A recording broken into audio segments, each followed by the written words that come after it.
بسم الله النور بسم الله النور بسم الله نور النور بسم الله النور بسم الله النور بسم الله نور النور بسم الله نور على نور بسم الله نور على نور بسم الله نور على نور بسم الله نور على نور بسم الله الذي هو مدبر الأمور. اعوذ باللہ من الشیطان الرجیم. بسم اللہ الرحمن الرحیم. الحمد للہ رب العالمین ثم الصلاة والسلام علی محمد وآلہ الطیبین الطاہرین. اما بعد،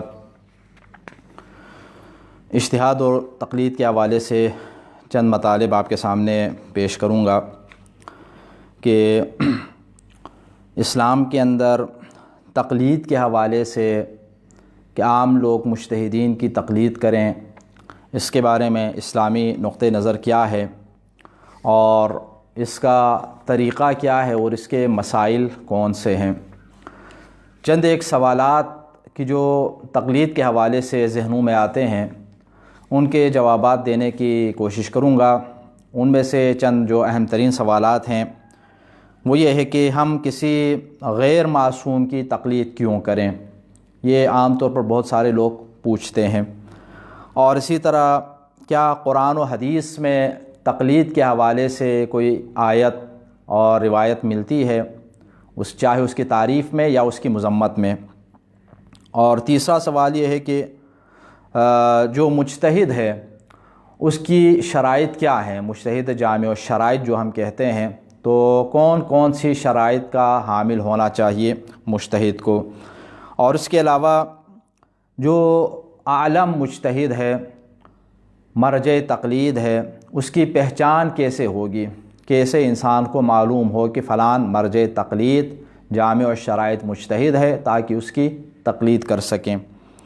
اور ایک اور سوال یہ ہے کہ مجتہد کا فتویٰ حاصل کرنے کا کیا طریقہ ہے اور کیا تقلید کے بغیر ہم اگر کوئی عمل انجام دیں تو ہمارا یہ عمل صحیح ہے یا صحیح نہیں ہے.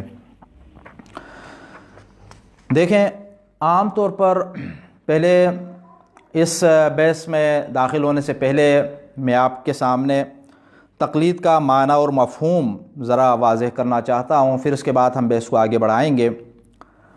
تقلید جو ہے قلادہ سے لیا گیا ہے اور اس کا مطلب یہ ہے کہ گلے میں ہار ڈالنا. اور اس کا ایک اور مطلب یہ ہے کہ کسی کے پیچھے پیچھے چلنا، کسی کی اتباع کرنا، کسی اور کی پیروی کرنا. اور یہ جو پیروی ہے، یہ جو اتباع ہے، اس میں ذاتی غور و خوض نہ ہو بلکہ دوسرا آدمی جس راستے پر چل رہا ہے ہم اس کے پیچھے پیچھے اگر چلتے رہیں تو عام طور پر اس کو تقلید کہا جاتا ہے. وہ معاشرے کے کسی بھی فرد کے پیچھے انسان اگر چلے، کسی بھی شخص کے پیچھے کسی بھی راستے پر، تو لغوی طور پر اس کے وسیع مفہوم میں یہ کیا ہے؟ تقلید ہے. لیکن جب ہم اسلامی اصطلاح میں، خصوصاً فقہی اصطلاح میں جب تقلید کی بات کرتے ہیں تو اس سے کیا مراد ہے؟ تو اس تقلید سے یہ مراد ہے کہ انسان کو پیش آنے والے جو مسائل شرعیہ ہیں، جو شریعت کے احکام ہیں، ان کے حوالے سے جامع الشرائط مجتہد کی پیروی کرنا اور اس کے بتائے ہوئے فتاویٰ کے اوپر عمل کرنا، یہ کیا ہے؟ یہ تقلید ہے.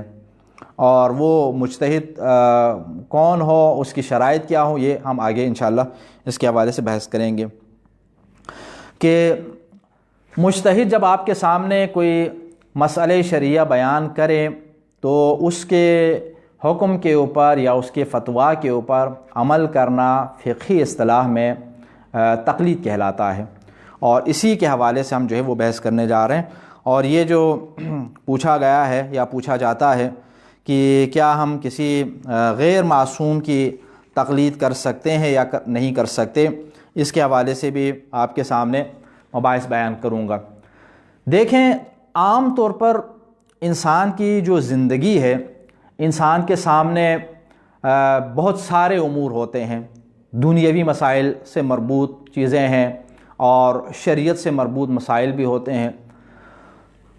انسان اگر ان چیزوں سے ہٹ کر، فی الحال اگر شرعی نقطۂ نگاہ سے ہٹ کر صرف عقلی نقطۂ نگاہ سے اگر ہم دیکھ لیں تو ہمارے سامنے یہ بات واضح ہو جائے گی کہ کوئی بھی انسان اس دنیا میں آپ کو ایسا نہیں ملے گا کہ جو کسی نہ کسی کی تقلید نہ کرتا ہو، ٹھیک ہے۔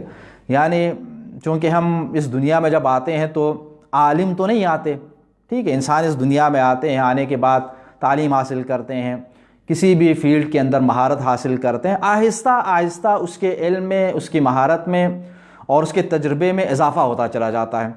لیکن ابتدائی زندگی کے اندر جب تک وہ ماہر نہیں ہوتا، ٹھیک ہے، اس وقت تک ہمیں دوسروں کے تجربات کے اوپر عمل کرنا پڑتا ہے، دوسروں کی مہارتوں کا سہارا لینا پڑتا ہے، دوسروں سے پوچھنا پڑتا ہے مختلف مسائل کو۔ یہ انسان کے روزمرہ زندگی کے اندر جو ہے پوری دنیا کے اندر، چاہے وہ مسلمان ہو، چاہے غیر مسلم ہو، چاہے مومن ہو، کافر ہو، اسلامی ملک کا باشندہ ہو، کسی غیر اسلامی ملک کے اندر رہنے والوں، تمام انسانوں کی روزمرہ کی زندگی اسی سنت اور اسی عادت کے اوپر قائم ہے کہ مجھے اگر کسی عمارت کے فرض کر لیں، مثال آپ کے سامنے دے دوں، بنانے کی اگر ضرورت پیش آ جائے، میں نہیں بنا پاتا، میرے اندر اس کی مہارت نہیں ہے، میں نے اس کا علم حاصل نہیں کیا، تو یقیناً میں خود یہ کام نہیں کروں گا، میں اس شخص کی تلاش میں جاؤں گا کہ جس کی مہارت اس فیلڈ میں ہے، جو یہ کام جانتا ہے، ٹھیک ہے، اور میں اس سے مدد لوں گا اور اس کے بتائے ہوئے طریقے کے مطابق کام کو آگے بڑھاؤں گا۔ اسی طرح اگر خدا نخواستہ میں کسی بیماری کا شکار ہو جاؤں، کسی مسئلے کا اگر شکار ہو جاؤں، اگر خود علاج اگر جانتا ہوگا تو پھر تو ٹھیک ہے، اپنے علم کے مطابق عمل کروں گا، لیکن اگر ایسا نہ ہو، میں خود اگر ڈاکٹر نہ ہوں تو میں یقیناً کسی ڈاکٹر کی تلاش میں چلا جاؤں گا اور اس سے پھر کیا ہے نسخہ حاصل کرنے کی کوشش کروں گا۔ وہ جو میڈیسن مجھے لکھ کر دیں گے میں اسی کے اوپر عمل کروں گا اور اسی کو انجام دوں گا تاکہ میری صحت جو ہے وہ کیا ہے بہتر ہو جائے۔ اور دنیا کے باقی جو مسائل ہیں وہ بھی ایسے ہی ہیں، یعنی کوئی بھی انسان کی زندگی کے اندر ایسا کام نہیں ہوگا کہ جن میں ہم اس کے ماہرین کی طرف رجوع نہ کرتے ہوں۔ یہ اس دنیا کے اندر موجود سارے انسانوں کے معاملات ہیں، روزمرہ کے جو معاملات ہیں۔ اب انہی انسانوں کے سامنے جو معاملات ہیں انہی میں سے ایک شریعت کا معاملہ بھی ہے، دین کا بھی ہے، کیونکہ بحیثیت دیندار جب ہم اللہ کے اوپر ایمان رکھتے ہیں، اللہ کے نبی کریم صلی اللہ علیہ وسلم کے اوپر ایمان رکھتے ہیں اور بحیثیت مکتب اہل بیت کے پیروکار ائمہ طاہرین علیہ الصلوۃ والسلام کے اوپر ایمان رکھتے ہیں، تو ہمارے سامنے یہ بات واضح ہے کہ شریعت کے کچھ نہ کچھ احکام ہیں، ٹھیک ہے، یہ ہم اجمالی طور پر جانتے ہیں، اللہ کے اوپر ایمان لائے، اب ہم یہ جانتے ہیں کہ اللہ کا نظام ہے، اللہ تعالیٰ کی تعلیمات ہیں، اللہ تعالیٰ کے اوامر و نواہی ہیں، شریعت کے احکام ہیں۔ تو اب عقل یہاں پر یہ بھی کہتی ہے کہ انسان کو چاہیے کہ وہ اپنے عمل کو شریعت کے دائرے میں رکھنے کی کوشش کریں تاکہ دیندار بنے، تاکہ اللہ تعالیٰ کے حدود کی رعایت کرتے ہوئے وہ زندگی بسر کریں اور اس کے اعمال شریعت کے تقاضوں کے مطابق ہو، ٹھیک ہے۔ جب یہ یقینی ہے اور یہ یقینی بات ہے، ہر انسان، ہر مسلمان، ہر مومن یہی کہے گا کہ ہمارا عمل، ہماری زندگی، ہمارا طرز عمل، ہماری طرز معاشرت شریعت کے تقاضوں کے مطابق ہونی چاہیے۔ اب یہاں پر پھر دو باتیں انسان کے سامنے آ جاتی، ایک تو یہ کہ میں خود جو ہے تعلیم حاصل کر لوں شریعت کی، ٹھیک ہے، میں دین کو سمجھنے کی کوشش کر لوں، دین کے اندر تفقہ کر لوں، دین کے معاملات کو سمجھوں، قرآن اور سنت میں عبور حاصل کر لوں تاکہ مجھے شریعت کے احکام کا پتہ چلے۔ دین کے تقاضوں کا پتہ چلے، اللہ رب العزت کے جو اوامر و نواہی ان کا پتہ چلے۔ تو اگر ایسی صورتحال ہے پھر یہ بہت اچھی بات ہے، پھر مجھے کسی اور سے پوچھنے کی ضرورت نہیں پڑے گی، کسی اور کے پیچھے چلنے کی ضرورت نہیں پڑے گی، ٹھیک ہے۔ یہاں پر میرے اوپر فرض یہ ہوگا کہ میں اپنی ریسرچ، اپنی تحقیق کے اوپر عمل کروں۔ کیوں؟ چونکہ میں خود جانتا ہوں قرآن کو، سنت کو، ٹھیک ہے، ائمہ اہل بیت علیہم الصلوۃ والسلام کی سیرت کو، نبی کریم صلی اللہ علیہ وسلم کے اوامر و نواہی کو جب مکمل طور پر جانتا ہوں، اس فیلڈ کے اندر میری مہارت ہے، تو کسی اور سے پھر پوچھنے کی ضرورت ہی مجھے نہیں پڑے گی۔ تو یہاں پر پھر مجھے تقلید کی ضرورت نہیں پڑے گی۔ لیکن اگر ایسا نہ ہو کہ عام طور پر معاشرے کے جو زیادہ تر افراد ہیں، ٹھیک ہے، وہ ایسے ہی ہوتے ہیں، اگر ایسا نہ ہو کہ ایسا نہیں ہے ہماری زندگی کے اندر، تو پھر میرے اوپر فرض ہوگا کہ میں اپنے عمل کو، اپنی طرز معاشرت کو شریعت کے دائرے میں رکھنے کی خاطر ان علماء سے رہنمائی حاصل کروں کہ جنہوں نے شریعت کے اندر مہارت حاصل کی ہے، ٹھیک ہے، جنہوں نے شرعی احکام کو سمجھا ہے، جنہوں نے قرآن اور سنت میں عبور حاصل کیا ہے۔ میرے اوپر فرض ہے کہ میں ان سے احکام کو سیکھوں تاکہ دین کے اوپر عمل کر سکوں، تاکہ شریعت کے تقاضوں کے اوپر عمل کر لوں، ٹھیک ہے۔ یہ کیا ہے؟ اور اگر ایسا ہے تو پھر یہی کیا ہے؟ تقلید ہے، کہ میں شریعت کے احکام کو حاصل کرنے کے لیے چونکہ میں نہیں جانتا تو اس جاننے والے کی طرف میں رجوع کرتا ہوں۔ تو یہ کیا ہے؟ یہ پھر اصطلاح میں تقلید کہلائے گی۔ اب یہ جو ابتدائی مقدماتی ایک بحث تھی، اب یہ جو ہمارا سوال ہے کہ کیا کسی غیر مجتہد کی، غیر معصوم کی تقلید کرنا صحیح ہے جب ائمہ معصومین علیہم الصلوۃ والسلام ہیں، اللہ رب العزت نے انبیاء کرام کو بھیجا، رسول اکرم صلی اللہ علیہ وآلہ وسلم کی ذات گرامی کو بھیجا نبی بنا کر، اور پیغمبر اکرم صلی اللہ علیہ وسلم کے بعد آپ کے جو جانشین ہیں ائمہ طاہرین علیہم الصلوۃ والسلام، جب وہ ہیں اور ان کے بارے میں ہمارا عقیدہ یہی ہے کہ وہ معصوم ہیں، تو ان معصوم ہستیوں کے ہوتے ہوئے ہم غیر معصوم کی طرف کیوں جائیں؟ یعنی شریعت کے احکام کے حوالے سے، یعنی غیر معصوم کی تقلید کیوں کریں؟ سوال بڑا اچھا ہے اور یقینی بات ہے، ایک معقول سوال ہے، ہر انسان کے ذہن میں آتا ہے۔ لیکن یہاں پر جو بات میں نے آپ کے سامنے عرض کی، دیکھیں یہاں پر دو صورتیں ہو سکتی ہیں۔ ایک تو یہ کہ خود یہ جو ہم کہہ رہے ہیں کہ معصوم کے ہوتے ہوئے ہم غیر معصوم کی طرف ہم کیوں جائیں، اب یہ اس کی دو صورتیں بن سکتی ہیں۔ ایک تو یہ کہ کیا معصوم تک ہماری دسترسی ہے یا نہیں ہے، ٹھیک ہے، ان دونوں کا حکم الگ الگ ہوگا۔ اگر معصوم تک ہماری رسائی ہو، فرض کر لیں کہ ہم عصر معصومین میں زندگی گزار رہے ہیں، جیسے معصومین علیہ الصلوۃ والسلام کے دور کے افراد، ٹھیک ہے، اگر ایسا ہے تو پھر یقینی بات ہے کہ یہاں پر غیر معصوم کی اتباع پھر آپ نہیں کریں گے، آپ معصوم کی پیروی کریں گے، معصوم کی تقلید کریں گے۔ اور عام طور پر فقہی اصطلاح میں یہاں پر آپ کے سامنے عرض کر لوں کہ تقلید جب ہم کہتے ہیں نا، تو تقلید اس کو نہیں کہا جاتا، اس کو اتباع کہتے ہیں۔ تقلید عام طور پر فقہی اصطلاح میں جو یہ مختلف اصطلاحات ہوتی ہیں ہر علم کے اندر، ہر فیلڈ کے اندر، تو تقلید جب کہا جاتا ہے تو مجتہد کی پیروی کرنے کو، اس کے فتویٰ کے اوپر عمل کرنے کو کہا جاتا ہے۔ لیکن فی الحال ہم چلو اسی لفظی معنی میں لے کر اپنی بات کو آگے بڑھاتے ہیں۔ تو جب معصوم ہے اور میں معصوم کو دیکھ رہا ہوں، نبی کریم صلی اللہ علیہ وسلم سامنے موجود ہیں، ائمہ طاہرین علیہم الصلوۃ والسلام ہیں، تو میں پھر یقینی بات ہے کسی غیر معصوم کی طرف نہیں جاؤں گا، اور جانا معقول بھی نہیں ہوگا۔ جو مسئلہ پیش آئے گا معصوم کے سامنے پیش کروں گا، معصوم جیسا فرمائیں گے ویسے عمل کروں گا۔ یہ ہر انسان کے اوپر فرض ہوگا کہ جو معصوم کے زمانے میں زندگی گزار رہے ہیں۔ لیکن دوسری صورت وہ یہ کہ اگر معصوم کا زمانہ نہ ہو، کہ آج معصوم کا زمانہ نہیں ہے، امام زمانہ جل اللہ تعالیٰ فرج و شریف ہیں لیکن پردے غیبت میں تشریف فرما ہے، ہم عصر معصومین میں نہیں ہیں، تو ہمارے لیے کیا مسئلہ ہوگا؟ عصر غیبت میں، ہم غیبت و کبریٰ میں، ٹھیک ہے، تو اب ہمارا پھر کیا معاملہ ہوگا؟ ڈائریکٹ رسائی ہماری معصوم تک نہیں ہے، تو وہی پہلی بات آپ اپنے ذہن میں دوبارہ لائیں، اس کو میں دوبارہ یہاں پر دہراؤں گا، وہ یہ کہ جب ہم دیندار ہیں، دین کے اوپر ایمان رکھتے ہیں، اللہ نبی کے اوپر، ائمہ طاہرین کے اوپر ایمان رکھتے ہیں، تو ہمارے اوپر فرض ہے، میں یہ سمجھتا ہوں کہ ہم سب یہ جانتے ہیں کہ ہمارے اوپر فرض ہے کہ ہم دین کی پابندی کرنے کی کوشش کریں، اللہ، نبی اور ائمہ طاہرین علیہ الصلوۃ والسلام کی تعلیمات کے اوپر عمل کرنے کی کوشش کریں۔ اب سوال یہ ہے کہ کیسے کریں؟ ڈائریکٹ معصوم تک رسائی نہیں ہے، تو جب نہیں ہوگا تو یقیناً کسی نہ کسی ذریعے سے ہوگا، ٹھیک ہے؟ یعنی ائمہ معصومین علیہ الصلوۃ والسلام کی تعلیمات کے پیچھے ہم نے جانا ہے، لیکن ان تعلیمات کو حاصل کرنے کے لیے چونکہ ڈائریکٹ ان کے زمانے میں ہم نہیں ہیں تو ڈائریکٹ ہم ان سے حاصل نہیں کر سکتے، تو کسی نہ کسی واسطے سے ہمیں یہ تعلیمات ملیں گی۔ اب درمیان میں واسطے آ گئے، درمیان میں غیر معصوم آ گئے، وہ چاہے ان کتابوں کے مؤلفین ہوں کہ جنہوں نے یہ روایتیں نقل کی ہیں اور ہم تک پہنچائی ہیں، آج ہم تک ان کی روایتی کتابیں پہنچی ہوئی ہیں، یا وہ فقہا مجتہدین ہوں، فقیہ ہوں، عالم ہوں، کوئی بھی ہوں، جو بھی ہوگا وہ غیر معصوم ہی ہوگا۔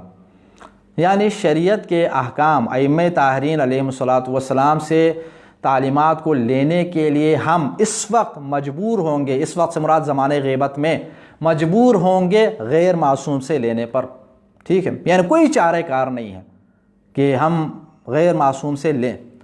اب پھر یہاں پر سوال یہ ہے کہ وہ جو غیر معصوم سے جب ہم لیں گے تو پھر وہ کیسے افراد ہوں، تو ان کے اندر کیا کوالٹیز ہونی چاہیے، کیا شرائط ہونی چاہیے؟ کیا ہر غیر معصوم سے ہم لے سکتے ہیں، ٹھیک ہے؟ یا کچھ ایسے افراد ہوں کہ جن کے اندر کچھ خاص صفات ہوں، علمی اعتبار سے وہ کمال پر ہوں، ہم سے آگے ہوں، اخلاقی میدان میں ہم سے آگے ہوں، اور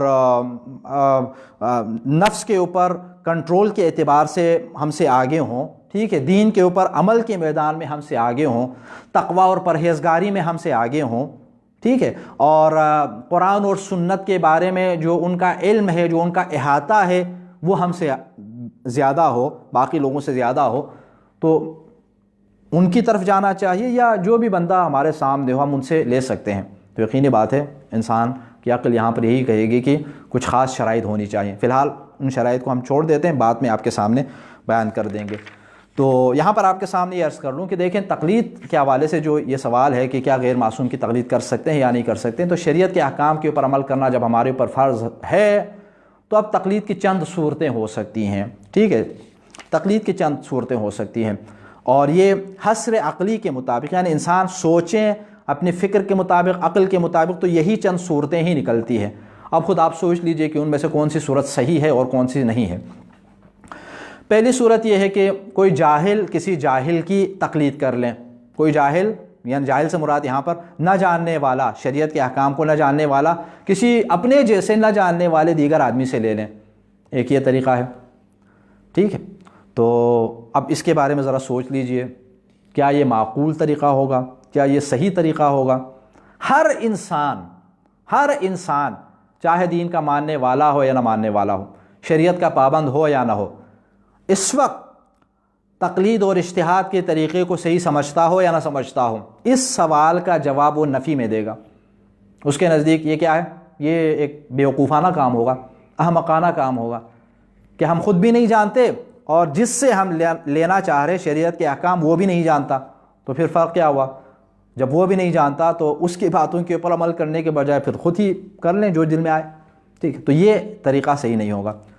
ایک اور طریقہ یہ ہو سکتا ہے کہ جاننے والے عالم جو ہیں وہ نہ جاننے والے کی تقلید کر لیں، ٹھیک ہے؟ یعنی جاننے والے جو ہیں وہ جائیں اور جا کر ان کی تقلید کر لیں جو نہیں جانتے، جو شریعت کے احکام کو صحیح طرح نہیں جانتے، قرآن اور سنت کے اوپر عبور نہیں رکھتے۔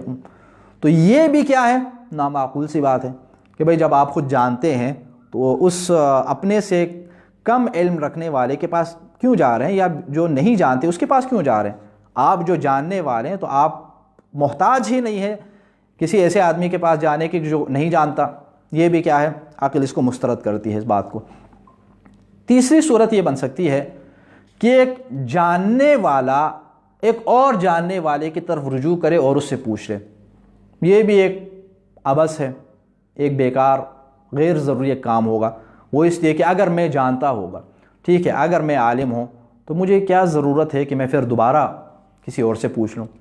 الحمدللہ قرآن سنت میں جو مطلوبہ مہارت ہونی چاہیے وہ جب ہے تو پھر کسی اور آدمی سے دوبارہ پوچھنے کی مجھے ضرورت پھر نہیں پڑے گی. تو لہٰذا یہ بھی کیا ہے, ٹھیک نہیں ہے. اور ایک صورت پھر بچ جاتی ہے, وہ کیا ہے, وہ یہ ہے کہ نہ جاننے والے جو دین کے احکام کو, شریعت کے احکام کو نہیں جانتے, وہ جاننے والوں سے پوچھ لیں.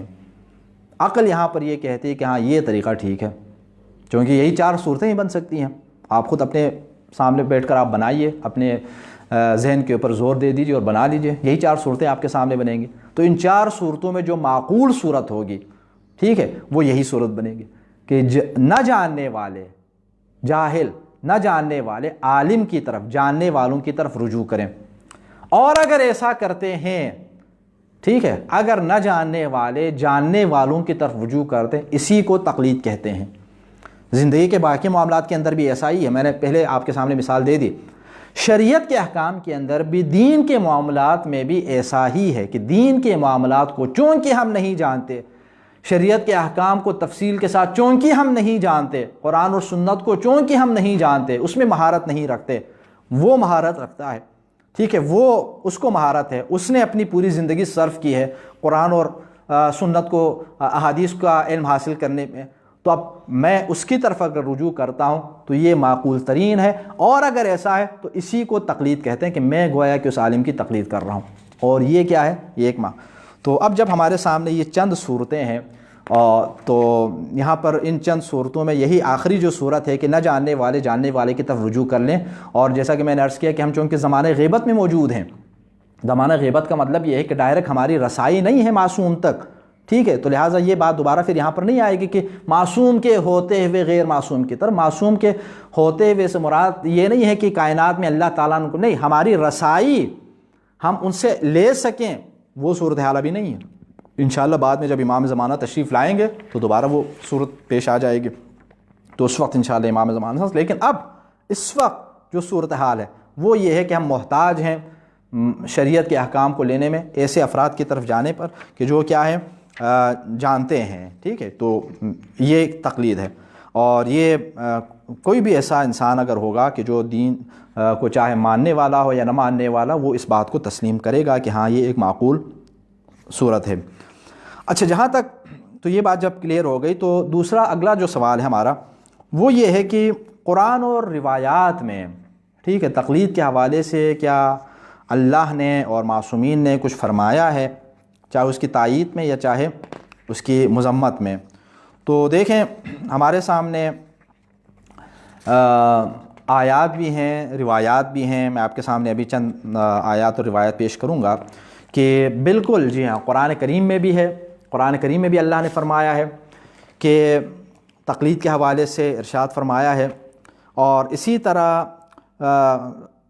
احادیث اور روایات کے اندر بھی ہمارے پاس جو ہیں وہ کیا ہے, موجود ہے کہ روایات کے اندر بھی تقلید کے حوالے سے اللہ تعالیٰ نے, ائمہ طاہرین علیہ الصلوۃ والسلام نے مسئلے کو واضح فرمایا ہے. پہلے میں آپ کے سامنے چند ایسی روایات پیش کروں گا کہ جن روایات میں تقلید کی مذمت ہوئی ہے, جن روایات میں تقلید کو یعنی ناپسندیدہ کام قرار دیا گیا ہے, ٹھیک ہے. پہلے ہی آپ کے سامنے پیش کر لوں گا, پھر اس کے بعد چند دوسری روایات. اب دیکھیں قرآن کریم کے اندر جیسا کہ میں نے عرض کیا تقلید کی مذمت میں آیات ہیں, ٹھیک ہے, چند آیات ہیں. میں ان میں سے چند ایک آیات, ایک تو سورہ مبارکہ بقرہ کی آیت نمبر 170 ہے. سورہ بقرہ آیت نمبر 170. بسم اللہ الرحمن الرحیم. وَإِذَا قِيلَ لَهُمُ اتَّبِعُوا مَا أَنزَلَ اللَّهُ قَالُوا بَلْ نَتَّبِعُ مَا أَلْفَيْنَا عَلَيْهِ آبَاءَنَا أَوَلَوْ كَانَ آبَاؤُهُمْ لَا يَعْقِلُونَ شَيْئًا وَلَا يَهْتَدُونَ.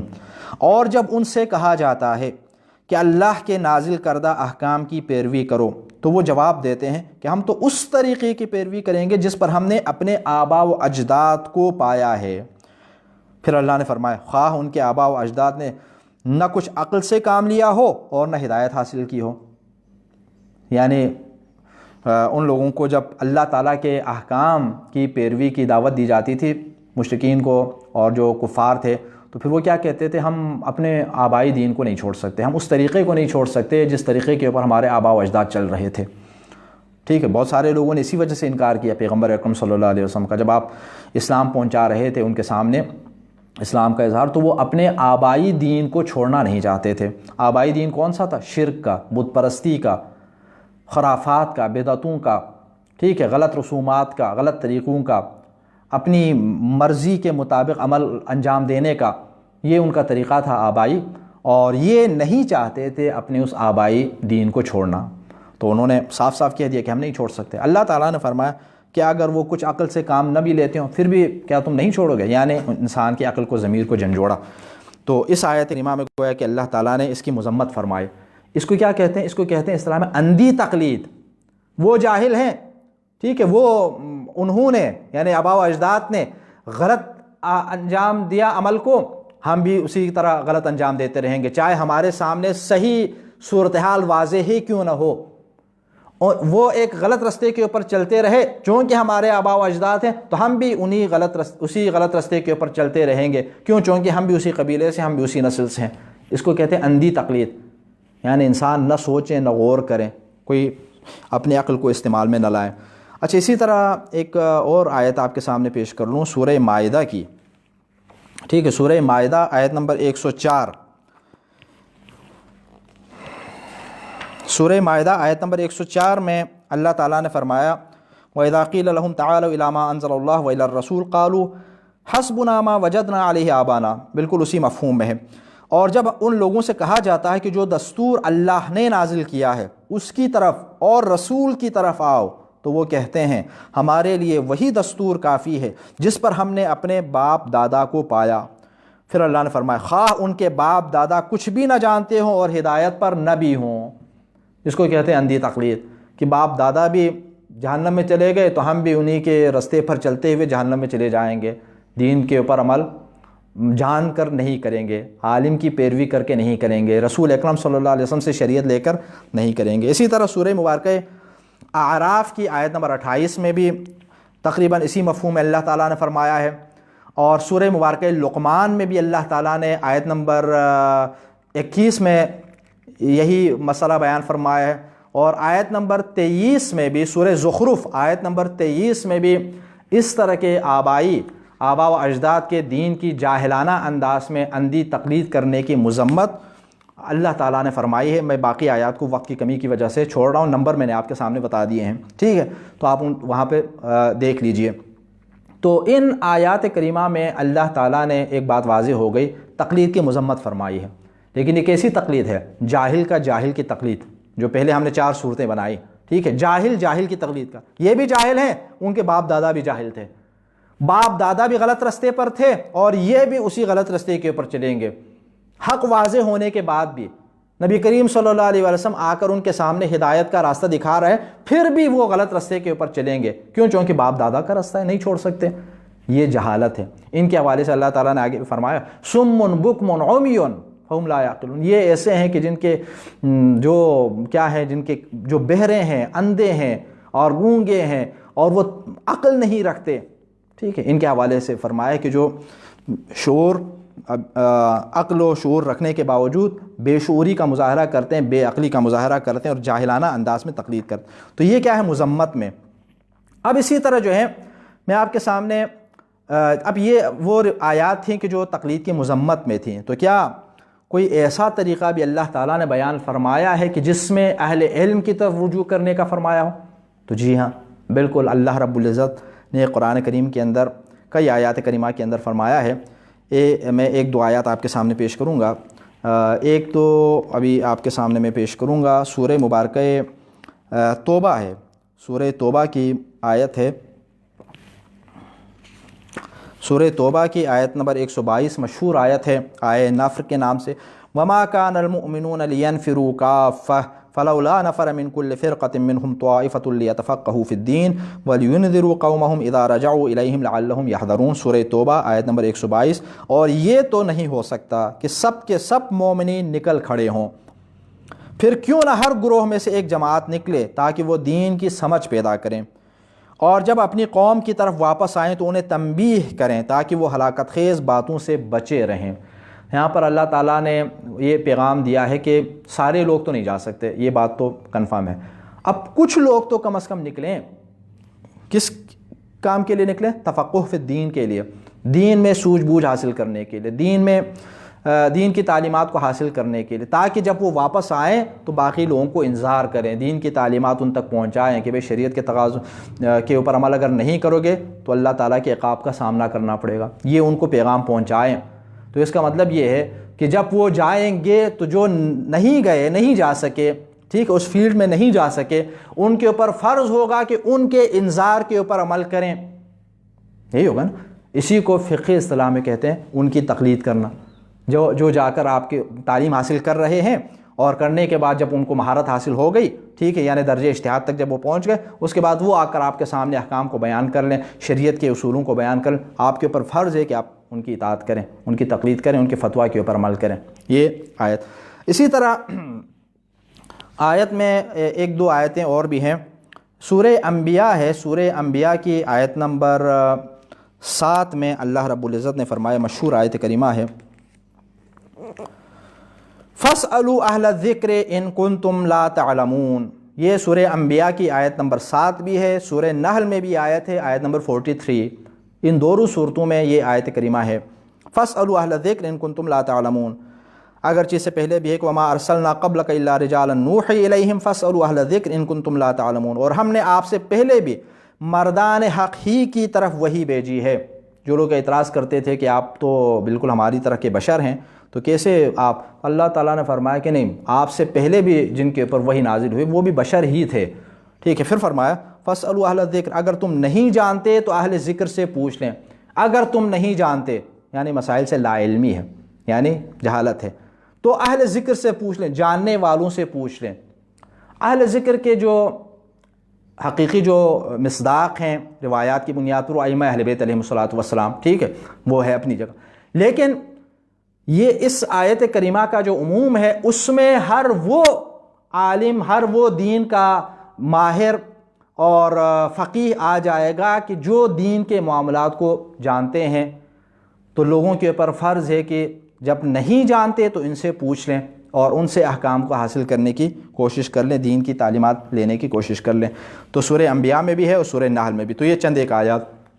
تو ان آیت کریمہ میں اللہ نے فرمایا کہ پوچھ لیں ان سے کہ جو جانتے ہیں، ٹھیک ہے۔ تو یہاں آیت کریمہ سے معلوم ہوا کہ اندھی تقلید جائز نہیں ہے، جاہلانہ تقلید، جاہل کی طرف رجوع، یہ ٹھیک نہیں، لیکن نہ جاننے والوں کی طرف رجوع، اس کا تو حکم ہے قرآن کریم کے اندر، سورہ انبیاء اور سورہ نحل کے اندر اللہ تعالیٰ کا حکم ہے کہ آپ رجوع کریں، اہل ذکر سے پوچھ لیں، ٹھیک ہے۔ اب میں آپ کے سامنے چند ایک روایات پیش کروں گا کہ جن روایات کے اندر ائمہ طاہرین علیہم الصلوۃ والسلام نے تقلید کے حوالے سے فرمایا ہے۔ بہت ساری ہمارے سامنے روایتیں ہیں، ٹھیک ہے، احادیث ہیں، میں ان میں سے چند ایک آپ کے سامنے پیش کروں گا کہ ایک مشہور حدیث ہے حضرت امام حسن عسکری علیہ الصلوۃ والسلام کی۔ حضرت امام حسن عسکری علیہ الصلوۃ والسلام امام زمانہ کے والد ماجد، اور اس کا مطلب یہ ہے کہ عصر غیبت کے قریب امام علیہ الصلوۃ والسلام تھے، تو یقیناً اب یہ زمانہ غیبت چونکہ قریب ہے تو ایک خاص پیغام امام دے رہے ہیں کہ اے لوگو، ہماری اوپر ایمان رکھنے والوں، اہل بیت کی اطاعت کرنے والوں، اہل بیت کی بات ماننے والوں، دیکھیں زمانے قریب گویا کہ آنے والا ہے۔ تو اب کیا ہے تمہارے لیے، جب زمانے قریب آئے گا، غیبت کا زمانہ جب آئے گا تو ہم تک تو تمہاری رسائی نہیں ہوگی، ٹھیک ہے، تو پھر طریقہ کیا ہوگا دین لینے کا، احکام لینے کا، ٹھیک ہے، شریعت کے مسائل دریافت کرنے کا۔ تو وہ امام علیہ الصلوۃ والسلام نے اپنی اس مشہور حدیث میں فرمایا کہ من کان من الفقہاء صائنا لنفسہ حافظا لدینہ مخالفا لہواہ مطیعا لامر مولاہ فللعوام ان یقلدوہ۔ ہمارے فقہاء میں سے وہ فقیہ جو اپنے دین کی حفاظت کرتا ہو، اپنے نفس کو بچاتا ہو گناہوں سے، اپنی خواہشات نفسانی کی مخالفت کرتا ہو اور اپنے مولا کے امر کی اطاعت کرتا ہو، تو عوام کو چاہیے کہ ایقلدوہ، اس فقیہ کی تقلید کریں، ٹھیک ہے۔ یہاں پر امام علیہ الصلوۃ والسلام نے باقاعدہ دو ٹوک واضح الفاظ میں فرمایا کہ ان کی تقلید کریں، لفظ تقلید استعمال فرمایا، ٹھیک ہے، اسی صیغے کو استعمال فرمایا کہ، اور یہ جو پہلا سوال بھی ہمارا تھا نا کہ کیا غیر معصوم کی تقلید کر سکتے ہیں؟ خود معصوم حکم دے رہے ہیں کہ غیر معصوم کی تقلید کریں، لیکن ان شرائط کے ساتھ کہ جو ہمارے فقہا ہوں گے، ٹھیک ہے، فقہا میں سے جو خواہشات نفسانی کے اوپر کنٹرول کرنے والے اور خواہشات نفسانی کی مخالفت کرنے والے، مولا کی اطاعت کرنے والے، دین کے اندر فقاہت رکھنے والے، دین کی حفاظت کرنے والے، مولا کی اطاعت، تو پھر ان کی تقلید کریں عوام، یعنی جو نہ جاننے والے ہیں وہ تقلید کر لیں ان کی۔ تو یہ امام علیہ السلام کا فرمان ہے، یہ کافی مشہور حدیث ہے۔ اب اسی حدیث کے تناظر میں بعد میں جب میں آپ کے سامنے فقیہ کے شرائط جب بیان کروں گا تو وہاں پر یہ شرائط بھی وہاں پر آ جائیں گے۔ ایک یہ حدیث، ٹھیک ہے، تو اس حدیث سے معلوم یہ ہوا کہ امام نے باقاعدہ تقلید کا حکم دیا ہے کہ لوگ تقلید کریں، کس کی؟ فقہا کی، فقیہ کی۔ اچھا، ایک اور حدیث خود امام زمانہ عجل اللہ تعالیٰ فرج شریف کی حدیث ہے، یہ امام کی روایت ہے کتاب احتجاج کے اندر۔ پہلے جو روایت میں نے آپ کے سامنے پیش کی وہ وسائل الشیعہ کی ہے، شیخ الرعملی نے وہ روایت پیش فرمائی ہے۔ یہ کتاب احتجاج طبرسی میں روایت ہے کہ اما الحوادث الواقعہ فرجعوا فیہا الی روات حدیثنا فانہم حجتی علیکم وانا حجت اللہ علیہم۔ جدید پیش آنے والے مسائل میں کہ مسائل پیش آتے ہیں جدید، ان میں ہماری حدیثوں کو بیان کرنے والوں کی طرف رجوع کرو، کیونکہ وہ تم پر میری طرف سے حجت ہیں اور میں خدا کی جانب سے ان پر حجت ہوں۔ امام نے ان فقہا کو، ان راویان احادیث کو ہمارے لیے حجت قرار دے دیا، اور خود اللہ کی حجت ہیں، یہ امام کی طرف سے حجت ہیں ہمارے اوپر۔ تو جو فقہا، جو مجتہدین، ائمہ طاہرین علیہ الصلوۃ والسلام کی احادیث کو، ان کی روایات کو، ان کی تعلیمات کو ہم تک پہنچائے تو وہ ان کی طرف سے حجت ہیں ہمارے اوپر، فرض ہیں ہمارے اوپر کہ ہم ان کی اطاعت کریں، ان کے فرامین کے اوپر عمل کریں۔ تو یہ امام علیہ الصلوۃ والسلام کا فرمان ہے، ٹھیک۔ چونکہ جو چیز حجت ہو، حجت کی آپ مخالفت نہیں کر سکتے۔ جب حجت تمام ہو جائے، حجت آپ کے سامنے آ جائے تو اس کی آپ پھر مخالفت نہیں کر سکتے، اور اگر مخالفت کریں گے تو پھر کل پوچھا جائے گا امام سے، یعنی قیامت کے دن انسان سے پھر پوچھا جائے گا۔ بہت ساری حدیثیں، میں کچھ حدیثیں چھوڑ کر جلدی آگے بڑھ رہا ہوں آپ کے سامنے۔ اچھا، اسی طرح ایک اور روایت ہے مستدرک الوسائل کے اندر اور چند دیگر کتابوں میں بھی ہے، حضرت امام محمد باقر علیہ الصلوۃ والسلام کے زمانے کی، حضرت امام محمد باقر علیہ السلام کی حدیث ہے۔ دیکھیں، امام کے ایک شاگرد ہیں ابان بن تغلب، بہت بڑے فقیہ تھے، اپنے زمانے کے عالم دین تھے، امام بھی موجود ہیں۔ امام کیا فرماتے ہیں؟ یا ابان اجلس فی مسجد المدینہ وافت الناس فإنی احب ان یری فی شیعتی مثلک۔ اے ابان، شہر کی مسجد میں جا کر بیٹھ جاؤ اور لوگوں کو فتویٰ دو۔ کون فرما رہے ہیں؟ امام باقر علیہ السلام فرما رہے ہیں۔ کس سے فرما رہے ہیں؟ اپنے شاگرد سے، غیر معصوم شاگرد سے، عالم دین سے، فقیہ سے فرما رہے ہیں کہ جائیں شہر کی مسجد میں جا کر بیٹھ جاؤ اور لوگوں کو فتویٰ دو، میں اپنے شیعوں میں تم جیسے فتویٰ دینے والوں کو پسند کرتا ہوں۔ یہ امام باقر علیہ السلام کا فرمان ہے۔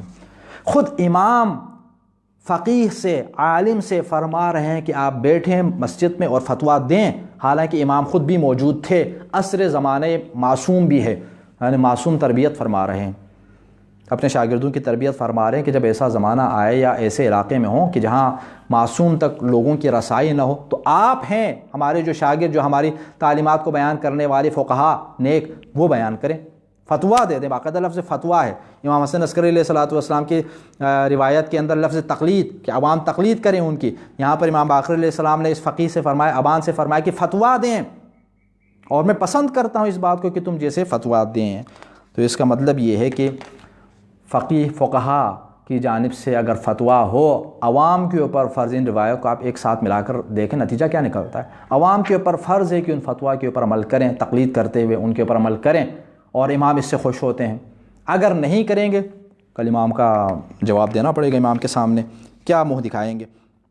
اسی طرح حضرت معاذ بن مسلم سے منقول ہے کہ امام جعفر صادق علیہ الصلوۃ والسلام نے ان سے پوچھا، میں روایت کا صرف مفہوم آپ کے سامنے بیان کروں گا، یہ وسائل الشیعہ کے اندر یہ روایت ہے کہ مجھ تک یہ خبر پہنچی ہے کہ تم جامع مسجد میں بیٹھتے ہو اور لوگوں کو فتویٰ دیتے ہو۔ امام اپنے شاگرد سے فرما رہے ہیں، مجھ تک یہ خبر پہنچی کہ تم مسجد میں بیٹھ کر لوگوں کو فتویٰ دیتے ہو۔ میں نے کہا کہ جی ہاں، میں مسجد میں بیٹھتا ہوں اور لوگ آتے ہیں اور مجھے معلوم ہو جاتا ہے کہ اس کے دل میں آپ کی مودت اور محبت ہے، یعنی آپ کے چاہنے والے ہیں، پیروکاران اہل بیت ہیں، تو جو کچھ میں نے آپ سے حاصل کیا ہے وہ آپ کے ماننے والوں کو بتا دیتا ہوں، یعنی آپ سے حاصل کردہ تعلیمات میں آپ کے چاہنے والوں کو بتاتا ہوں آپ کی غیر موجودگی میں، حالانکہ زمانے حضور ہے، زمانے معصوم۔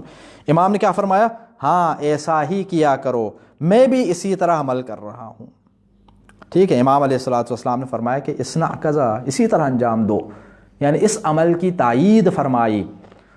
ٹھیک ہے، یہ دو روایتیں ہو گئی۔ اسی طرح ایک اور روایت عصر معصومین میں بھی باقاعدہ، میں یہ جو چند روایتیں ہیں نا ابھی آپ کے سامنے جو پیش کر رہا ہوں، اس سے معلوم یہ ہوگا آپ کو کہ یہ تقلید کا جو مسئلہ ہے، فقہا کی طرف رجوع کرنے کا جو مسئلہ ہے، عوام یا عام لوگ جو نہیں جانتے وہ فقہا کی طرف رجوع کر لیں، تعلیمات اہل بیت کو جاننے والوں کی طرف رجوع کر لیں، یہ صرف زمانے غیبت کی بھی بات نہیں، ان روایت سے معلوم ہو رہا ہے نا، جیسے یہ تو خود زمانے حضور امام میں بھی ہے، یعنی خود ائمہ طاہرین علیہ الصلوۃ والسلام اپنی موجودگی میں اپنے زمانے میں بھی اسی طریقہ کار کو پسند فرماتے تھے، اور لوگوں سے فرماتے تھے کہ وہ ان علماء اور ان فقہا سے سیکھ لیں، دین کی تعلیمات کو لے لیں، کیونکہ یہ ہماری طرف سے ہی پیغام الہی کو پہنچاتے ہیں، پیغام کو پہنچاتے ہیں۔ جیسے کہ ایک اور روایت ہے کہ عبدالعزیز نامی ایک شخص امام رضا علیہ السلام کی خدمت میں آیا اور آپ سے پوچھا کہ مولا جو مسائل مجھے پیش آتے ہیں ان کا جواب حاصل کرنے کے لیے میں آپ کی خدمت میں نہیں پہنچ سکتا، یعنی بار بار نہیں آ سکتا، میں دور رہتا ہوں،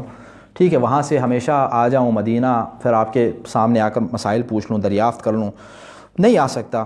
تو یونس بن عبد الرحمن جو ہمارے علاقے میں ہیں، کیا وہ ثقہ اور قابل اعتماد ہیں کہ میں ان سے اپنے لیے پیش آنے والے مسائل کو دریافت کر لوں؟ تو امام نے کیا فرمایا؟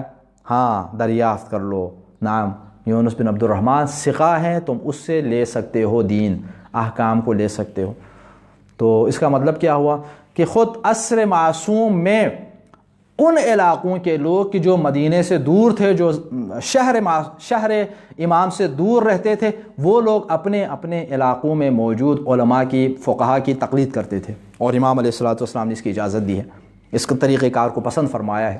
اس کا مطلب کیا ہوا؟ اس کا مطلب ہے کہ امام باقاعدہ اس طریقے کی تائید فرما رہے ہیں، اس طریقے کو پسند فرما رہے ہیں، ٹھیک ہے۔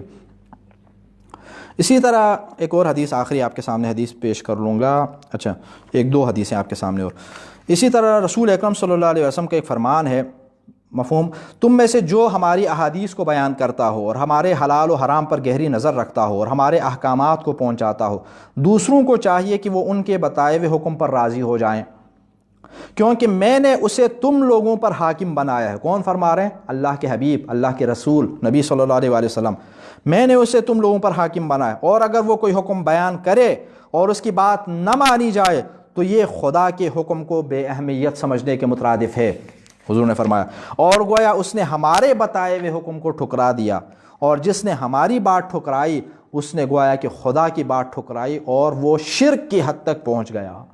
وسائل الشیعہ کے اندر ہے کہ نبی کریم صلی اللہ علیہ وسلم نے بھی لوگوں سے فرمایا کہ جو ہمارے احکام کو بیان کرے تمہارے سامنے، ٹھیک ہے، جو یعنی اس میں یہ بھی ہے جو ہمارے حلال اور حرام پر گہری نظر رکھتے ہوں، نظر فی، روایت کے الفاظ یہ ہیں، وَنَظَرَ فِي حَلَالِنَا وَحَرَامِنَا وَعَرَفَ أَحْكَامَنَا، جو ہمارے حلال و حرام پر گہری نظر رکھتے ہوں اور ہمارے احکامات کو پہچانتے ہوں، اور وہ جب بیان کریں، اسی کو فقہی اصطلاح میں کہتے ہیں مجتہد، اسی کو فقہی اصطلاح میں کہتے ہیں فقیہ، جو تعلیمات اہل بیت، احادیث، روایات، قرآن، سنت، ان کے اندر گہری نظر رکھتے ہیں اور ان کی حقیقی پہچان رکھتے ہیں، اسی کو اصطلاح میں کہتے ہیں فقیہ، اسی کو کہتے ہیں مجتہد۔ تو اگر ایسا ہے تو پھر ان کی اطاعت کریں، ان کی بات مانیں، اگر نہیں مانیں گے تو گویا کہ اس نے خدا کے حکم کا انکار کیا، اور یہ شرک کی حد تک ہے۔ کتنا بڑا پیغام دیا نبی کریم صلی اللہ علیہ وسلم نے، یعنی یہ کیا ہے؟ وہی جو نہ جاننے والے لوگ ہیں وہ جاننے والے فقہا، مجتہدین، علماء، ان سے کیا ہے دریافت کر لیں اور معلوم کر لیں۔ آخری ایک اور حدیث میں آپ کے سامنے پیش کر لوں، کافی روایات ہیں۔ اچھا، امام رضا علیہ الصلوۃ والسلام کا ایک فرمان ہے، علینا القاء الاصول الیکم وعلیکم التفریع، ہماری ذمہ داری ہے کہ ہم اصول یعنی احکام شرعی کے جو کلی موٹے موٹے جو احکام ہیں وہ تمہارے سامنے بیان کر دیں، اور تمہاری ذمہ داری ہے کہ ان اصول سے فروعات کو حاصل کریں۔ تو جو دین کے جو کلیات ہیں وہ معصومین نے بیان فرمایا ہے۔ اب ان فقہا کا کام ہے، علماء کا کام ہے کہ ان کی تفریح کر رہے ہیں، ان کے فروع کو بیان کریں، ٹھیک ہے، وہ لوگوں کے سامنے۔ اب یہاں سے اور بھی بہت ساری روایات ہیں، میں ان کو چھوڑ رہا ہوں، کافی ٹائم تیزی کے ساتھ گزر رہا ہے، کچھ اور مباحث بھی ہیں، ان کو بھی مکمل کرنا ہے موضوع کو۔ تو ان روایات سے اور اس سے پہلے جو آیات پیش کیں تو اسے معلوم یہ ہوا کہ تقلید اندھی تقلید تو نہیں ہے، ٹھیک ہے، جاہلانہ تقلید نہیں ہے، لیکن اہل علم کی طرف رجوع کرنا دین کا طریقہ کار ہے، قرآن کریم کا طریقہ کار ہے۔ ائمہ معصومین علیہم الصلوۃ والسلام نے اسی طریقہ کار کی تائید فرمائی ہے اور لوگوں کو حکم دیا ہے کہ وہ ان کی طرف رجوع کریں، ٹھیک ہے۔ یہ تو اس کا مطلب یہ ہے کہ قرآن اور سنت میں، قرآن اور احادیث کے اندر تقلید کی باقاعدہ تائید کی گئی ہے، جو شرعی جو تقلید ہے کہ جہاں نہ جاننے والے جاننے والوں کی طرف جو رجوع کر لیں تو اس کی باقاعدہ حمایت کی گئی، نہ حمایت بلکہ حکم دیا گیا ہے باقاعدہ۔ اب آ جاتے ہیں تیسرا جو ہے مجتہد جامع شرائط کی شرائط کیا ہیں، ٹھیک ہے، اس کے اندر کون کون سی شرائط ہونی چاہیے تاکہ ہم ان مجتہدین سے احکام کو حاصل کر لیں، کہ جس کو اصطلاح میں کیا کہتے ہیں، تقلید۔ جب آپ فلان مجتہد سے احکام کو حاصل کرتے ہیں، دین کی تعلیمات کو حاصل، تو اسی کو کہتے ہیں تقلید۔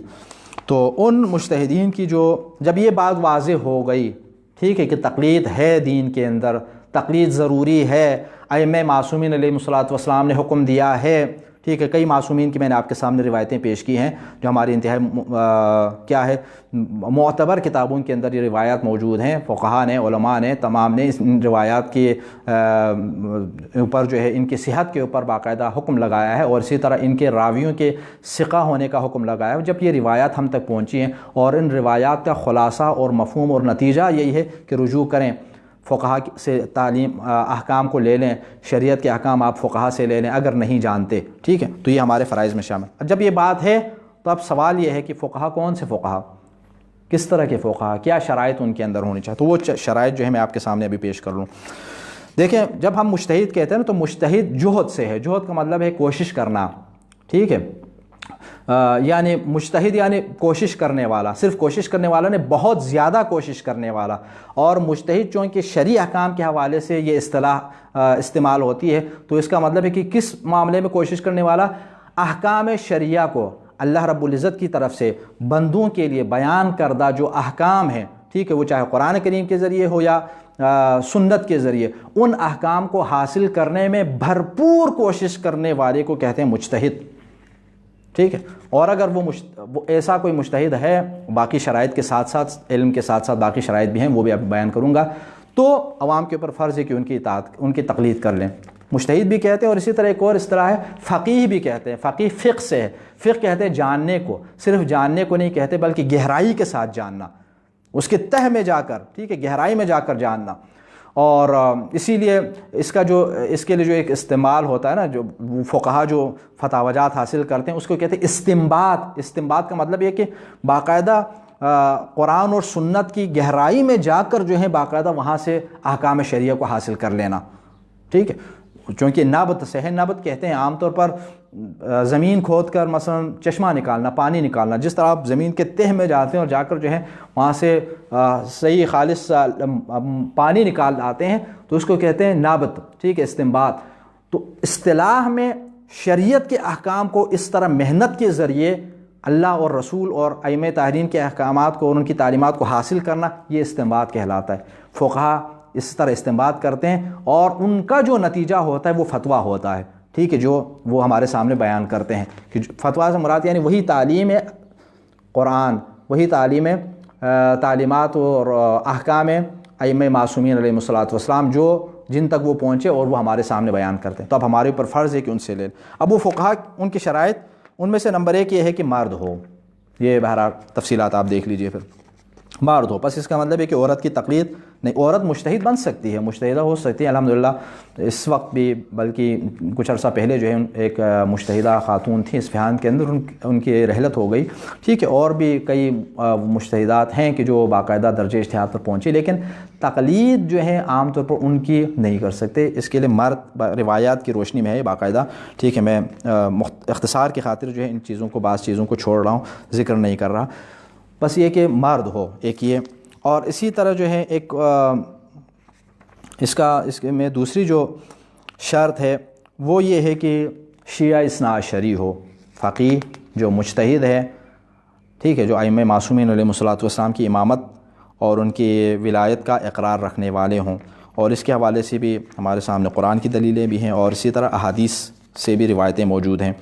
اور اسی طرح خواہشات نفسانی کے اوپر کنٹرول رکھنے والے ہوں فقہا.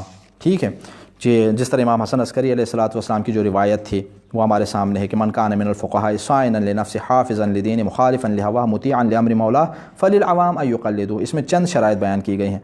جو دین کی حفاظت کرنے والے ہوں، دین کے محافظ ہوں، دین کو نقصان پہنچانے والے نہ ہوں، اور اسی طرح نفس کو بچانے والے ہوں. کس سے؟ گناہ سے، یعنی اپنے نفس کے اوپر تو کم از کم اس کا کنٹرول ہو. اور خواہشات نفسانی کی مخالفت کرنے والوں، ہر انسان کے اندر ہوتی ہے خواہشات نفسانی. عام لوگ بہک جاتے ہیں، جو پرہیزگار ہیں، جو متقی ہیں، فقہا ہیں، وہ اپنے آپ کو بچاتے ہیں. ٹھیک ہے، نیک لوگ اپنے آپ کو بچاتے ہیں. تو یہ ان میں سے ہوں، خدا نخواستہ خواہشات نفسانی کا غلام نہ ہو. ٹھیک، اور مولا کے اوامر کی اطاعت کرنے والا ہوں.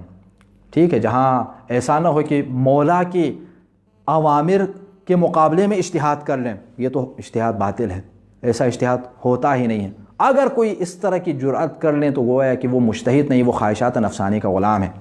تو اس لیے وہ مولا کے احکام کو اور ان کے اوامر کو حاصل کر کے ہم تک پہنچانے والے ہیں درمیان میں. ٹھیک ہے، تو لہٰذا وہ خدا نخواستہ ان سے آگے بڑھنے والے نہیں ہیں. ان سے اگر آگے بڑھیں گے تو اس کا مطلب ہے کہ اپنے نفس کا غلام ہے، خواہشات نفسانی کا غلام ہے. اور جب ایسا ہوگا تو پھر وہ جامع شرائط مجتہد نہیں ہے، چاہے عالم بھی ہو پھر بھی. تو اس لیے یہ شرائط ضروری ہیں. تو اس کا مطلب کیا ہوا؟ صرف علم کافی نہیں ہے. یہ کافی غور طلب بات ہے، میں آپ کے سامنے جو بیان کر رہا ہوں ان روایت کی روشنی میں. علم کے حوالے سے بھی ہے کہ عالم ہو، کس درجے کا عالم ہو؟ قرآن اور سنت میں گہری نظر رکھتا ہو، قرآن اور سنت کے معارف کو جاننے کی صلاحیت رکھتا ہو علمی اعتبار سے، اس حد تک اپنے آپ کو مسلح کیا ہوا ہو علم سے، علوم اہل بیت سے، علوم قرآن اور سنت سے. ٹھیک ہے، تب جا کر پھر وہ کیا ہے، ان میں سے احکام کو بیان کرنے کے قابل ہوگا. لیکن صرف یہ کافی نہیں ہے، بلکہ اس کے ساتھ ساتھ خواہشات نفسانی کے اوپر کنٹرول ضروری ہے. اسی لیے فرمایا گیا کہ من کان من الفقہاء، فقہا میں سے جن کے اندر یہ شرائط ہوں. تو اس کا مطلب ہے کہ کئی افراد ہو سکتے ہیں، جو بھی جا کر تعلیم حاصل کرے گا، ٹھیک ہے، تو وہ مختلف کتابیں پڑھ کے یہ صلاحیت اپنے اندر حاصل کر سکتا ہے، پیدا کر سکتا ہے. لیکن کیا ہر کوئی جامع شرائط مجتہد قرار پائے گا؟ نہیں، بلکہ ان شرائط کا ہونا بھی اس کے اندر ضروری ہے. پرہیزگاری، تقوی، ٹھیک ہے، اور اسی طرح خواہشات نفسانی کے اوپر کنٹرول، مولا کے اوامر کی اطاعت. تو اپنے علم کو دین کے فائدے کی خاطر استعمال کرنے والے ہوں، علم سے ذاتی فوائد حاصل کرنے والے نہ ہوں. ٹھیک ہے، علم کو سے مفادات کے پیچھے جانے والے نہ ہوں، دین کے محافظ ہوں، ہدایت دینے والے ہوں، خواہشات کے مخالف ہوں، اور اپنی رائے رکھنے والا ہو، مستقل رائے قائم کر سکتا ہو، یعنی اپنی رائے قائم کر سکتا ہو. ایسا نہ ہو کہ وہ خود کیا ہو، کتابیں تو پڑھ لی اور کتابیں پڑھنے کے بعد جس طرح بہت سارے افراد ہمارے یہاں ہوتے ہیں کہ لکیر کے فقیر ہی رہتے ہیں، لکیر کے فقیر نہ ہوں، بلکہ اس میں استنباط کرنے کی گہری صلاحیت موجود ہوں. اور سادگی اور بات اور چیزیں بھی ہیں، سادگی ہے، قناعت پسندی ہے، مروت ہے، وسعت قلبی ہے، خوش اخلاقی، بہرحال یہ باقی شرائط بھی. تو اس طرح کے اگر جامع شرائط مجتہد اگر ہیں تو ان کی تقلید کرنا پھر ہمارے اوپر کیا ہے؟ فرض ہے. یہ ایک. اب اس کے بعد ایک سوال یہ ہے کہ مجتہد کی شرائط کا پتہ چل گیا. اب یہ ہے کہ کیسے پہچانیں، عالم مجتہد کو کیسے پہچانیں تاکہ ہم ان کی تقلید کر سکیں. دیکھیں، مجتہدین بہت سارے ہو سکتے ہیں کہ ہوتے ہیں. عام طور پر یہ ہے کہ ہر وہ انسان کی جو علمی باقی جو خصوصیات اور صفات ہیں ان کے ساتھ ساتھ علمی طور پر اس مرتبے پر پہنچ جائے کہ جہاں سے وہ قرآن اور سنت کو سمجھ سکیں اور وہ احکام کو حاصل کر سکیں. ٹھیک ہے، تو وہ مجتہد ہے. پھر لیکن ان سے زیادہ جاننے والے اگر ہوں گے تو پھر یہ مجتہد ہے لیکن عالم نہیں ہے. عالم کہتے ہیں زیادہ جاننے والے کو. بہت سارے مجتہدین ہو سکتے ہیں، جیسے کہ اس وقت ہیں بہت سارے مجتہدین ہیں، لیکن ان میں سے تقلید اس کی ہوگی کہ جو عالم ہیں، جو زیادہ جاننے والے ہیں. ٹھیک ہے، مثلا 10 مجتہدین ہیں فرض کر لیں، ان 10 میں سے جو زیادہ جاننے والے ہیں ان 10 میں سے، ٹھیک ہے، درجہ اجتہاد کے اوپر تو سب پہنچے، لیکن ان میں جو زیادہ جانے اس کی تقلید ہوگی، اس مجتہد کی تقلید ہوگی. پہچانیں گے کیسے؟ 2-3 طریقے ہیں. ایک تو یہ کہ آپ خود پہچان لیں، یعنی آپ کے اندر یہ صلاحیت ہو کہ آپ عالم کو پہچاننے کی صلاحیت رکھتے ہوں، تو بس آپ اپنی تشخیص کے مطابق عالم کی تشخیص کر لیں، پھر اس کی تقلید کر لیں. یہ ایک. دوسرا طریقہ یہ کہ 2 عادل آدمی آپ کے سامنے گواہی دے دیں کہ فلان مجتہد جو ہے وہ عالم ہے. ٹھیک ہے، تو ان 2 عادل آدمیوں کی گواہی سے آپ کو اطمینان حاصل ہو جائے، تو یہاں سے بھی عالم کی تشخیص ہو جائے گی. لیکن یہاں پر ایک شرط بیان کی گئی ہے کہ کوئی اور 2 عادل جو ہیں ان کی تردید نہ کریں. ٹھیک ہے، یہ. اور تیسرا جو طریقہ ہے، 3 اس میں ہیں راستے. تیسرا جو ہے وہ یہ ہے کہ بہت سارے علماء جو ہیں وہ اس بات کی تائید کر لیں کہ فلان عالم ہے، اور جس سے آپ کو اطمینان حاصل ہو جائے. اس کو کہتے ہیں شہرت بھی. اور اسی طرح جو علماء ہیں وہ آپ کے سامنے بیان کر دیں کہ وہ عالمیت کے طور پر مشہور ہوں، واضح ہوں، جس سے آپ کو ایک اطمینان قلبی حاصل ہو جائے کہ ہاں ہے یہی، کہ سارے لوگ ان کے عالم ہونے کے اوپر جب اجماع رکھتے ہیں اور متفق النظر ہیں تو اس کا مطلب ہاں یہی عالم ہے. تو یہ کیا ہے؟ عالم کو پہچاننے کے طریقے ہیں کہ جس کے مطابق آپ عالم مجتہد کو پہچان سکتے ہیں اور ان کی تقلید کر سکتے ہیں. اور آج کل تو یہ طریقہ اور بہت زیادہ آسان ہے کہ یہ ساری چیزیں بھی نہیں، الحمدللہ ہمارے سامنے حوزات علمیہ کے اندر بہت سارے علماء ہیں. اب تو باقاعدہ سسٹم منظم ہو گیا ہے نا، تو اس لیے جامع مدرسین ہے نجف کے اندر، اپنے سینئر علماء ہیں باقاعدہ منظم انداز میں. تو پھر وہ کیا ہے، وہ تشخیص کر کے آپ کے سامنے بتا دیتے ہیں کہ یہ مجتہدین ہیں کہ جن کی تقلید ہو سکتی ہے، کہ جو عالم ہیں، ٹھیک ہے، عالمیت کے مرتبے پر ہیں. آپ ان میں سے کسی کی تقلید کرنا چاہیں تو وہ کر سکتے ہیں. جس طرح آج کل ہیں کہ چند ایک مجتہدین مراجع اعظام کے نام ہیں: آیت اللہ العظمیٰ سیستانی، آیت اللہ العظمیٰ سید علی خامنہئی رہبر معظم، اور اسی طرح آیت اللہ العظمیٰ مکارم شیرازی، آیت اللہ العظمیٰ سید حکیم، آیت اللہ العظمیٰ وحید خراسانی وغیرہ، اور باقی چند دیگر مجتہدین بھی ہیں کہ جن کی تقلید کو جائز قرار دیا گیا ہے، یعنی ان کی آپ تقلید کر سکتے ہیں. اچھا، اسی طرح ایک اور سوال وہ یہ کہ مجتہد کا فتویٰ حاصل کرنے کا کیا طریقہ ہے. دیکھیں، فتویٰ حاصل کرنے کے بھی اسی طرح کے 2-3 طریقے ہیں. ایک تو یہ کہ آپ ڈائریکٹ مجتہد سے سنیں فتویٰ، ٹھیک ہے، تو اس کے اوپر آپ عمل کر سکتے ہیں. دوسرا ہے کہ 2 عادل آدمی آپ کے سامنے بیان کرے کہ یہ فلان آپ کے مجتہد کا فتویٰ ہے، تب بھی آپ اس کے اوپر عمل کر سکتے ہیں. تیسرا یہ کہ ایک طریقہ یہ ہے کہ آج کل توضیح المسائل ہے، ٹھیک ہے، معتبر جو توضیح المسائل ہے جو ریکگنائز ہو، ٹھیک ہے، تو اس کے ذریعے آپ کو مجتہد کے فتوے کا پتہ چلتا ہے، آپ عمل کر سکتے ہیں. ٹھیک ہے، یہ تو یعنی آپ کو اطمینان حاصل ہو جائے. اور اسی طرح اب تو اس وقت جو صورتحال ہے وہ یہ ہے کہ الحمدللہ جیسا کہ میں نے کہا کہ اب اور آسان ہو گیا. وہ یہ کہ اب سارے مجتہدین کے ویب سائٹس ہیں، اور ہر مجتہد کا اپنا ویب سائٹس ہے، ان کے ایڈریسز وہ آپ کے سامنے ہیں، تو وہ آپ لے لیں اور ان کے ویب سائٹ کے اوپر جا کر آپ اپنے مجتہد کا فتویٰ آپ دیکھ سکتے ہیں، اور آپ کو اطمینان حاصل ہو جاتا ہے کہ ہاں یہ ان کا فتویٰ ہے. ٹھیک ہے، تو یہ کیا ہے، وہ طریقے ہیں کہ جن کے مطابق آپ مجتہد سے وہ احکام کو حاصل کر سکتے ہیں. اب ایک اور سوال وہ یہ ہے کہ اگر تقلید کے بغیر ہم عمل کریں تو کیا ہمارا عمل صحیح ہے؟ دیکھیں، یہاں پر صورتحال یہ ہے کہ جب یہ ساری باتیں ہمارے سامنے واضح ہو گئی ہیں کہ ائمہ معصومین کی روایتیں آ گئی، ان کے فرامین آ گئے، باقاعدہ حکم آ گیا کہ آپ ان کی لوگوں سے کہا گیا کہ بھئی ان سے فقہا سے حاصل کر لیں کہ جو ہماری تعلیمات کو آپ تک پہنچا رہے ہیں. تو اس کا مطلب یہ کہ ہم اندھیرے میں رہ کر عمل نہیں کر سکتے، ٹھیک ہے، اندازے کے مطابق عمل نہیں کر سکتے کہ ہم کیا ہے بس جیسا دل میں آئے کریں گے، ایسا نہیں کر سکتے. یا تو آپ خود عالم بنیں، مجتہد بنیں، پھر تو آپ کو تقلید کی ضرورت نہیں ہے الحمدللہ. اگر نہیں، آپ مجتہد نہیں ہیں، تو پھر ضروری ہے کہ آپ مجتہد کی تقلید کریں اور ان سے احکام کو حاصل کرنے کی کوشش کریں. تو اس لیے مجتہدین جب یہ طریقہ، یہ سسٹم، یہ نظام آپ کے نزدیک جب ثابت ہو گیا تو اب اس کے بعد پھر دیکھا جائے گا کہ مجتہدین کیا کہتے ہیں. تو مجتہدین یہاں پر فرماتے ہیں کہ عمل کے لیے ضروری ہے کہ آپ مجتہد کی تقلید کریں تاکہ آپ کا عمل شریعت کے دائرے میں رہیں. اب ایک اور سوال وہ یہ ہے کہ کیوں ایک مجتہد کی، عالم کی کیوں، کسی اور وہ بھی اگر مجتہد ہے تو ان کی بھی، تاکہ آپ کے عمل میں یکسانیت برقرار رہے. ٹھیک ہے، ہم جانتے ہیں کہ بعض فتاوجات کے اندر اختلافات پائے جاتے ہیں، تو کبھی ایسا نہ ہو کہ آپ ایک دفعہ اس کے اوپر عمل کر رہے ہیں، ایک دفعہ اس کے اوپر عمل کر رہے ہیں. نہیں، آپ کے عمل میں یکسانیت چاہیے. تو اس کے لیے کیا ہے، ایک ہی مجتہد کی آپ تقلید کر لیں، تاکہ اور جب وہ عالم ہونا ثابت ہو تو دوسرے کی طرف تو آپ رجوع کر بھی نہیں سکتے نا، یہ بھی ایک وہ ہے. تو اس لیے عالم کی آپ تقلید کر لیں. تو اجتہاد اور تقلید کے حوالے سے بہرحال یہ چند ایک اہم مطالب تھے، مباحث تھے کہ جن کو بیان کرنا ضروری تھا. اور بھی بہت سارے سوالات عام طور پر ذہنوں میں ہوتے ہیں، کسی اور موقع پر انشاءاللہ اس کو آگے بڑھائیں گے.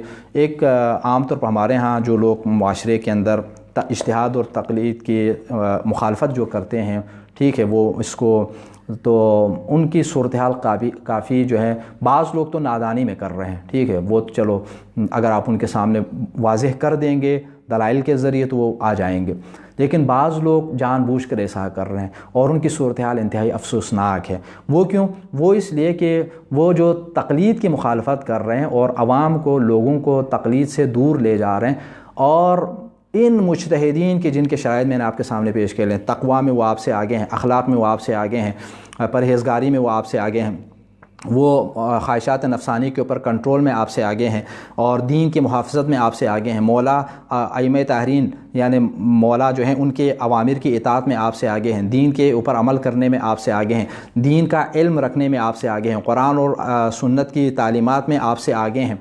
یہ لوگ کہتے ہیں کہ ان کی تقلید نہ کریں جن کے اندر یہ شرائط ہیں، ان اور تقلید نہ کرنے کا کہ اپنی تقلید کروا رہے ہوتے ہیں. یعنی مطلب کیا ہوا، ان جیسے پاکیزہ افراد کی تقلید نہ کریں، یعنی ایسے افراد کی تقلید کریں کہ جو کچھ جانتے ہی نہیں ہیں.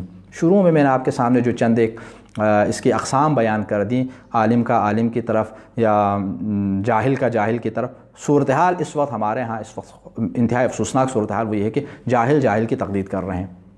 ٹھیک ہے، یعنی لوگوں کو عالم کی تقلید سے ہٹا کر جاہل کی تقلید کی طرف لے جا رہے ہیں. وہ کیوں؟ چونکہ یہ جو بندہ یہاں پر لوگوں کو مجتہد کے خلاف، فقہا کے خلاف، جن فقہا کے اندر علمی صلاحیت کے ساتھ ساتھ روحانی اور معنوی اور دینداری میں وہ اس حد تک آگے ہیں اور ان کے اندر یہ صلاحیت پائی جاتی، ان سے ہٹا کر ایسے افراد، معاشرے کے ایسے افراد کی طرف لے جا رہے ہیں کہ جن کو صحیح طرح قرآن پڑھنا نہیں آتا، جن کو احادیث کا علم نہیں ہے، کہ جو ایک لائن کا، قرآن کریم کی ایک عبارت کا ترجمہ نہیں کر سکتے. ٹھیک ہے، وہ محتاج ہیں دوسروں کے ترجمے کے، قرآن کریم کی آیات کو سمجھنے میں دوسروں کے ترجمے کے محتاج ہیں. روایتیں جو ہمارے سامنے بہت ساری ائمہ معصومین کی پہنچی ہیں، وہ سب عربی میں نہیں پڑھ سکتے اور کسی نہ کسی مترجم کی طرف. تو یعنی اس کا مطلب یہ ہے کہ یہ ان فقہا کی تقلید نہیں کرواتے، اپنی تقلید کرواتے ہیں. تو یہ ایک انتہائی افسوسناک صورتحال ہے. ایک بات آپ کے سامنے یہ بھی عرض کر لوں کہ یہ جو ایک اور پروپیگنڈا جو کرتے ہیں وہ یہ ہے کہ دیکھیں اس وقت، ٹھیک ہے، شروع میں ائمہ طاہرین علیہ الصلوۃ والسلام کی جو احادیث ہیں جہاں پر بھی جو فرمایا گیا ہے، تو وہ کہتے ہیں کہ یہاں پر روایات کی طرف رجوع کرنے کا کہا ہے کہ میں آپ کے سامنے یہ بیان کروں. تو جبکہ یہ فقہا جو ہیں وہ کیا ہیں، وہ اپنی رائے دیتے ہیں. فقہا اپنی رائے نہیں دیتے. ٹھیک ہے، فقہا جو ہیں وہ وہی جو احکام ہیں وہی آپ کے سامنے بیان کر رہے ہیں. میں بالکل وقت جو کافی شاید ختم ہونے والا ہے، بہت وقت آ چکا ہے. میں صرف آخر میں آپ کے سامنے یہ بیان کر لوں. دیکھیں، طریقہ کار زمانے کے حالات اور تقاضوں اور عوام کے ضرورتوں کے حساب سے بدلتے رہے ہیں تاریخ کے اندر، اور بھی بدلیں گے ابھی آگے جانے کے بعد، اور بھی بدلیں گے. شروع میں طریقہ احکام کو بیان کرنے کا یہ ہوتا تھا کہ وہی روایت پیش کر دی. کسی نے عالم سے، فقیہ سے مسئلہ پوچھا تو اس نے اس کے جواب میں جو اس کا فتویٰ ہوتا تھا، فتوے کو کیسے پیش کرتے تھے؟ روایت کی شکل میں. ٹھیک ہے، یہ طریقہ رہا ہے. عصر غیبت کے ابتدائی زمانے میں بھی یہی طریقہ کار رہا ہے.